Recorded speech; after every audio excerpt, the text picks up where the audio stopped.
Korea Coca.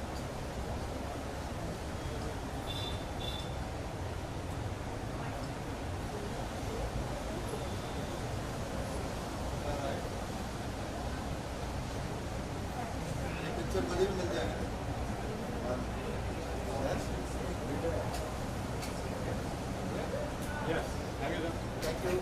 Thank you sir.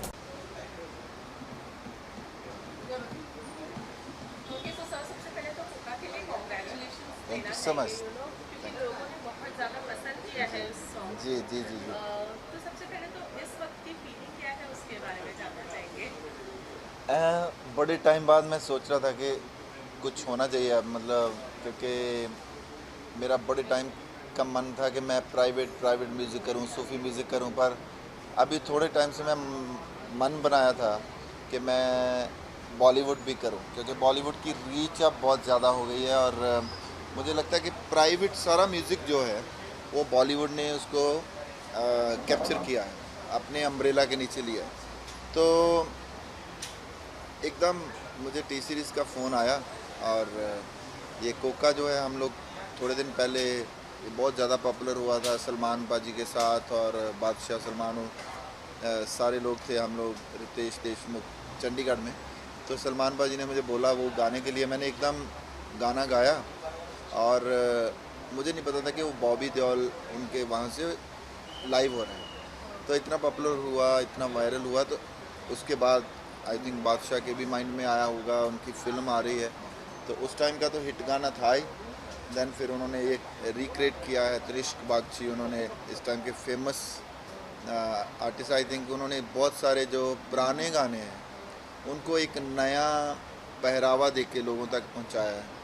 तो अभी ये गाना आया, हिट हुआ, तो वो एक हिट की तो अलग तरह की फीलिंग होती है, उसको तो बयान करना ही बड़ा मुश्किल होता है, क्योंकि उसको कई लोग कहते हैं कि टाइम होता है, कोई कोई लोग कहते हैं कि मेहनत होती है, कोई लोग कहते हैं कि ये पैकेज होती है, पर उसका कोई फार्मूला नहीं है। वो एक जो जब फेम आता है तो उसका कुछ फार्मूला नहीं होता, कोई पता नहीं होता कि किस चीज़ के थ्रू आपको हिट मिल जाए।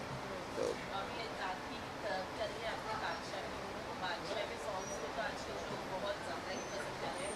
आप बताइए आपका अनुभव कैसा रहा काम करने का। बादशाह मुझे मतलब जो रैपर हैं सब बंदों में से अच्छा लगता है। मैं हमेशा बोलता हूँ बादशाह के बारे में, और मुझे सबसे अच्छी बात लगती है कि बादशाह, आई थिंक जो मैंने सुना है, बहुत कभी कभी वल्गर नहीं हुआ, बहुत मतलब ऐसी चीज़ें नहीं लेके आया जो सोसाइटी को हार्म करे।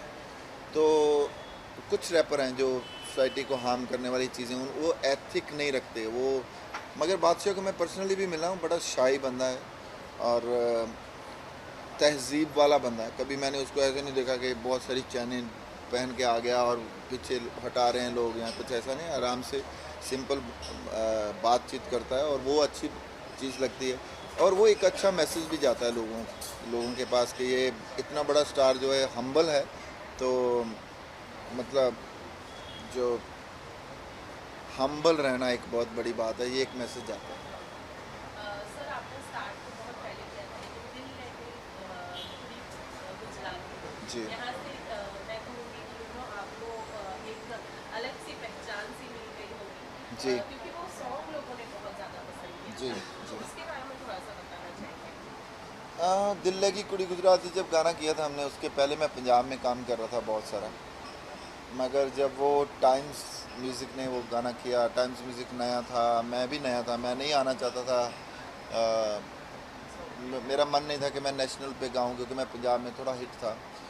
मगर वहाँ अरुण अरोड़ा जी हैं हमारे, जो सीईओ होते थे उस टाइम, प्रेसिडेंट होते थे टाइम्स के, उन्होंने मुझे गांव से लेके आए, प्रमोद शंकर, रवि, उन्होंने ज़बरदस्ती मेरे से वो दिल लगी कुड़ी गुजरात दिखवाया था। मैं सोचता था कि मैं ज़्यादा फोक करूं, मैं ज़्यादा पॉपुलैरिटी जोन में नहीं जाऊं, मगर मैं कुछ ऑथेंटिक चीज़ें लेके आऊं। मगर आई थिंक कि उन्होंने अच्छा करवाया कि लोगों ने मेरी ऑथेंटिक चीज़ें, जो हीर है, बाबा बुल्ले शाह है, या मैंने बहुत अच्छे अच्छे, आप तो बहुत नई जनरेशन के लोग हो, मगर मैंने बहुत अच्छे अच्छे शायरों को गाया है, जैसे शिव कुमार बटालवी, जिन्होंने एक कुड़ी जिदा नाम मोहब्बत उन्होंने लिखा है। बहुत सारा लिखा है। वो शिव कुमार बटालवी हमारे पंजाबी के सबसे बड़े शायर हुए हैं, उनको गाया है। देन एक संतराम उदासी हैं, उनको गाया है। गुरभजन गिल हैं, मान साहब हैं, बहुत सारे लोगों को मैंने गाया है और मुझे बड़ी संतुष्टि होती है। हीर गाई है, बाबा बुल्ले शाह गाया है। तो ये संतुष्टि होती है कि मैं, जब मुझे दिल लगी मेरा हिट होता है तो मैं, एक तारा बजदा या मेरा निशानी प्यार दी हिट होता है, चन्नो हिट होता है, कोका हिट होता है, तो मैं हीर और बाबा बुल्ले शाह के साथ साथ सोसाइटी का कर्जा जो है वो उतारता जा रहा हूँ।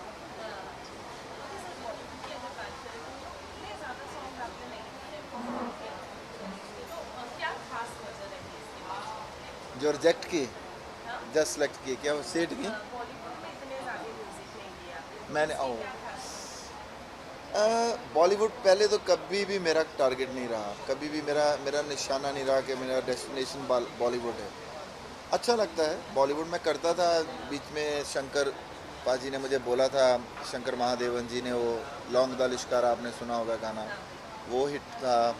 देन फिर बॉलीवुड में घूमता तो रहता था मगर टारगेट नहीं था। अभी मुझे महसूस हुआ कि बॉलीवुड जो है वो उसने अपने अम्ब्रेला के नीचे सारे म्यूज़िक जो हैं इंडियन म्यूज़िक उनको ले लिया है। तो मुझे लगता है कि ये बॉलीवुड के थ्रू ही रीच बढ़ सकती है। प्राइवेट म्यूज़िक तो करना ही है।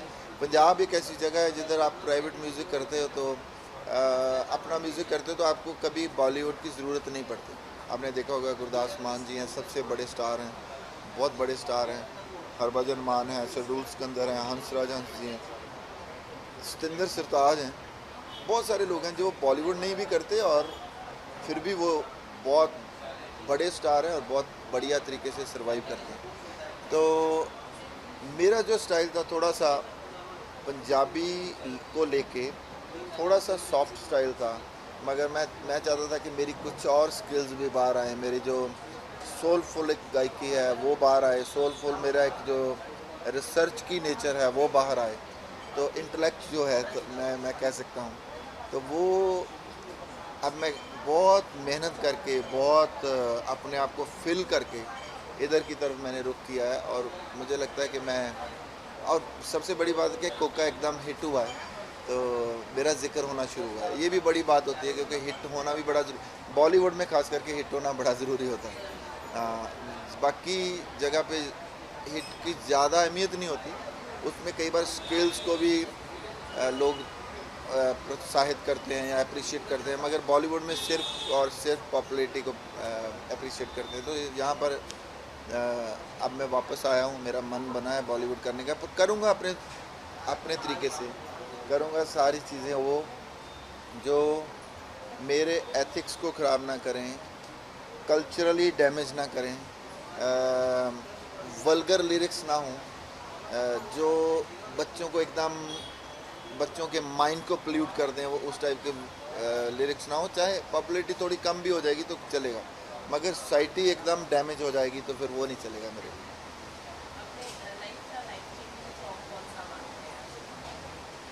लाइफ चेंजिंग तो मेरा है दिल लगी, जो दिल लगी था, क्योंकि वो नेशनल पे आया एकदम। वो एक स्टारडम, एक तरह का जो है luxury life, Bollywood actor, stars, 5 star, first class, ये सारा लाइफ चेंजिंग एक जो मेरा गाना था वो दिल लगी था। तो आई थिंक वही सबसे बड़ा गाना था।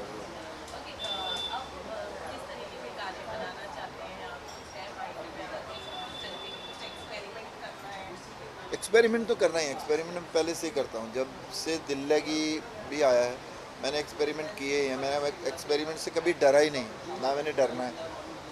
सोलफुल, सूफ़ी, फोक म्यूज़िक बेस्ड जो गाने हैं उसको लेके आऊँ। वो चाहे वो डांसिंग भी हो सकते हैं, वो सोलफुल भी हो सकते हैं, वो मेलोडियस भी हो सकते हैं, रोमांटिक भी हो सकते हैं, हर तरह के। क्योंकि पंजाब एक ऐसी धरती है जिधर आपको हर तरह का म्यूज़िक, हर तरह का जीवन मिलता है।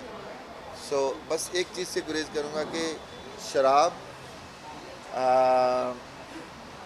कुड़ियाँ, मतलब जो वुमेन के अगेंस्ट जाते हैं गाने, वो जो सोसाइटी को हार्म करने वाली चीज़ें हैं कल्चर क्राइम नहीं करूँगा, बाकी सारी चीज़ें करूँगा। बट रैप एंड ऑल जो होता है तो आजकल रैप्स वगैरह आते हैं उनमें बहुत सारी कई सारी चीज़ें होती हैं और लोग उन्हें पसंद भी करते हैं, तो इसके बारे में क्या? लोग उनको पसंद करते हैं, पर आपको मैं एक बात बताता हूँ, मुझे यहाँ का तो पता नहीं है, वो ठीक है, कुछ कुछ लोग पसंद करते हैं, वो एक मार्केटिंग स्टंट होते हैं उनके, वो उनको पता होता है कि वल्गर चीज़ें करेंगे तो वो पॉपुलर हो जाएंगे। पर मैं एक आपको बात बता दूँ, पंजाब में वो रैपर किसी ढाबे पे रोटी भी नहीं खा सकते, लोग मारने लगते हैं उनको। आप देख लेना कभी भी वो, आपको वो बंदे जो हैं वो सोसाइटी में घूमते नहीं दिखेंगे, क्योंकि पंजाब एक रेवोल्यूशनरी स्टेट तो रहा ही है, हर रेवोल्यूशन वहाँ से शुरू हुआ है। एक्सट्रीमिस्ट हैं पंजाबी, सारे जो हैं एक्सट्रीमिस्ट होते हैं, वो किसी भी चीज़ के पीछे पड़ते हैं तो पड़ जाते हैं। मगर अभी जितना डैमेज कर दिया है सोसाइटी का पंजाब का इन रैपर्स ने, इन कुछ गाने वालों ने, मेरे ख्याल में अब पंजाब जो है वो उसको बर्दाश्त नहीं करेगा। और उसकी मिसाल मुझे लगता है सबसे बड़ी ये कोका हिट होना है, क्योंकि बहुत सारे लोग मुझे भी बोल रहे थे, हम लोग गाना जब छोड़ते हैं कोई गंदा गाना तो मन को बहुत दुख होता है कि वो गाना बाद में हिट हो जाता है, तो सोचते हैं कि यार मैंने गा लिया होता, मैं भी थोड़ा स्टार बन गया होता, मुझे भी फेम मिल गया होता। मगर मुझे लगता है कि अब लोग उससे मुंह मोड़ रहे हैं और अच्छे गानों को लोग पसंद करने की, मतलब को अरिजीत देख लो, अरिजीत तो कोई भी शराब को या नशे को या सुट्टा को या इन चीज़ों को ग्लोरीफाई नहीं करते, मगर उनके गाने जो हैं लोग मेलोडी सुनते हैं, लोग उनकी गायकी सुनते हैं। ऐसी बात नहीं, अच्छी चीज़, मगर ये भी मैं आपको बड़ा ज़रूरी है कि मैं अच्छी चीज़ अच्छे लोगों के थ्रू आनी भी बड़ी ज़रूरी है। जी उसकी वजह से वो थोड़े प्रॉब्लम में आते हैं जिसमें उन्होंने वुमेन्स को लेकर थोड़े अपशब्द यूज़ किए, हाँ, वोमनाइजर हूँ मैं, ये तो उस पर क्या कहते हैं? वो बिल्कुल गलत है। मतलब मैं आपको पहले ही बता रहा हूँ, जो चीज़ें जो है, मतलब मैं ये सोचता हूँ, मैं हमेशा सोचता हूँ, हनी सिंह के बारे में मैं बोलता रहता हूँ, बहुत सारे लोगों के बारे में बोलता हूँ, ये तो खैर एक जर्नल भी बात है। वो रैपर जो हैं, वो अगर वही गाना अपनी बहन के साथ बैठ के गाएं तो उनको कैसा लगेगा? मैं सिर्फ ये सोचता हूँ, या वो अपनी माँ के साथ जब वो गाली होती है, जो मतलब मैं वो ये टीवी के ऊपर बोल नहीं सकता, वो जैसे पार्टी ऑल नाइट, उसकी एक लाइन थी, बंद है दम है तो बंद करवा लो। अगर वो कोई भी बंदा गाए, मैं हनी सिंह को पिन पॉइंट नहीं कर रहा, कोई भी बंदा गा के अपनी बहन के सामने गाएगा तो कैसे लगेगा? बस वो ऐसा फील करना है। अगर वो उसको लगता है कि मेरी बहन वो गाना सुन सकती है तो मैं अप्रिशिएट नहीं करूँगा, मैं उसको बेशर्मी का नाम दूँगा, मैं उसको स्टारडम का नाम नहीं दूंगा, जहाँ मैं उसको बहुत बोल्ड एक चीज़ें, मैं शर्म बात करता हूँ कि बेडरूम की बातें जो हैं वो बाहर नहीं आनी चाहिए।